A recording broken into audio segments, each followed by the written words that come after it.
तो जय हिंद सभी को। कैसे हैं आप लोग? उम्मीद होगा बढ़िया ही होंगे, मस्त होंगे और पढ़ाई एकदम जबरदस्त कर रहे होंगे कंपटीशन लेवल की और बोर्ड एग्जाम की। तो हमने जो है पोषक तत्व के बारे में पढ़ लिया था। आज हम पढ़ेंगे उपापचय। उपापचय क्या होता है?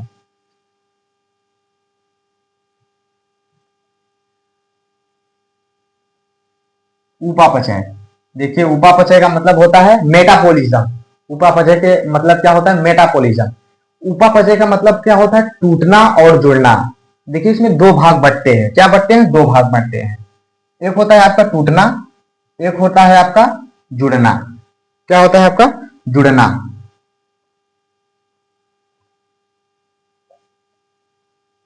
जुड़ना, टूटना।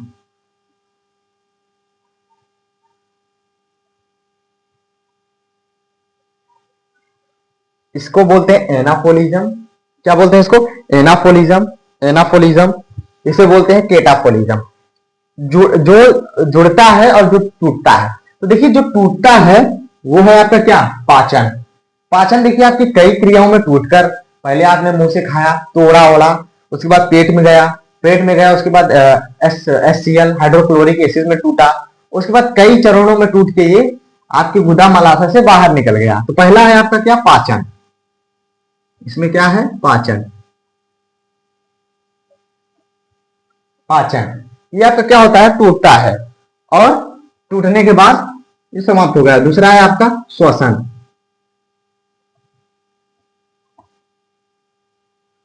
जो पाचन और श्वसन होता है, जब आप सांस लेते हैं ये टूटता मतलब जाता है अंदर, पहले जाएगा फेफड़ा में, उसको फेफड़ा के अंदर एल्वियोलिक में जाएगा, एल्वियोलिक में जाके टूटने के बाद ये ऑक्सीजन जो होता है, जो हम श्वसन जो सांस लेते हैं, ऑक्सीजन जो होता है ये खून में ब्लड में मिल जाता है। ब्लड में मिलने के बाद हीमोग्लोबिन जो होता है ये पूरे शरीर को पहुंचा देता है।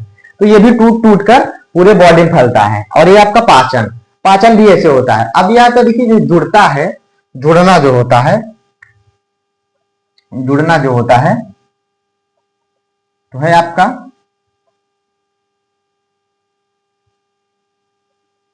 एटीपी। 38 एटीपी।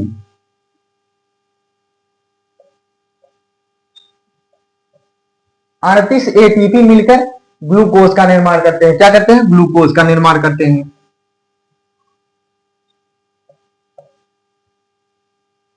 देखिए 38 एटीपी जो होता है ये आप क्या करते हैं? ग्लूकोज का निर्माण करते हैं। एटीपी का फुल फॉर्म होता है एड्रेनल टाइफॉस्फेट। एटीपी का आपका फुल फॉर्म होता है एड्रेनल टाइफॉस्फेट। ये एड्रेनल टाइफॉस्फेट जो होता है 38 होते हैं। 38 एटीपी मिलकर एक ग्लूकोज का निर्माण करते हैं। क्या करते हैं? एक ग्लूकोज का निर्माण करते हैं। ये आपका क्या होता है? जुड़कर, ये जुड़कर जो कोई नई चीज बनाता है। जैसे ये 38 एटीपी जुड़कर ये क्या क्या किया है? एक ग्लूकोज का निर्माण किया है। ग्लूकोज होता है जो हमारे शरीर में सबसे पहले सबसे जल्दी ऊर्जा का निर्माण करता है। कौन करता है? ग्लूकोज। ये 4.2 किलो कैलोरी ऊर्जा का क्या करता है? निर्माण करता है ग्लूकोज। कौन करता है? ग्लूकोज। उसके बाद आता है आपका 20 एमिनो एसिड।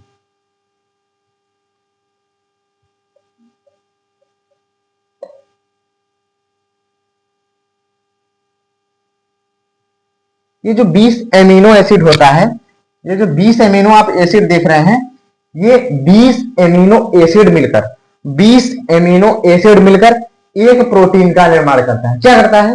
एक प्रोटीन का निर्माण करता है। एक प्रोटीन का निर्माण करता है।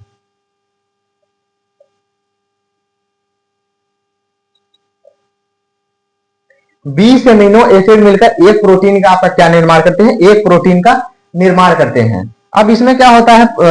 एमिनो एसिड में क्या होता है?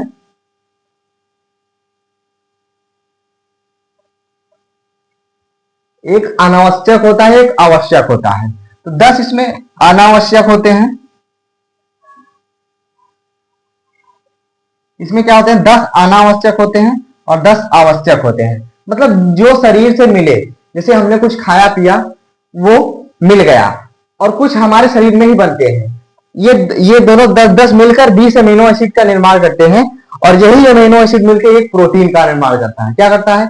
एक प्रोटीन का निर्माण करता है। आपका एक प्रोटीन का निर्माण करता है। 10 आवश्यक और 10 अनावश्यक मिलकर एक अमीनो एसिड का निर्माण करते हैं, वो 20 अमीनो एसिड का निर्माण करते हैं, और ये 20 अमीनो एसिड मिलकर एक प्रोटीन का निर्माण करते हैं। तो ये उपापचय में कुछ ज्यादा है नहीं, जो कि मैंने उपापचय में सब कुछ पढ़ा दिया है, अमीनो एसिड पढ़ा दिया है, और ये ग्लूकोज के बारे में पढ़ा दिया, एटीपी के बारे में पढ़ा दिया, पाचन भी पूरा पढ़ा दिया, श्वसन भी पूरा पढ़ा दिया है। तो ये इसको शॉर्ट में आज बता दिए हम कल पढ़ेंगे बीमारी के बारे में।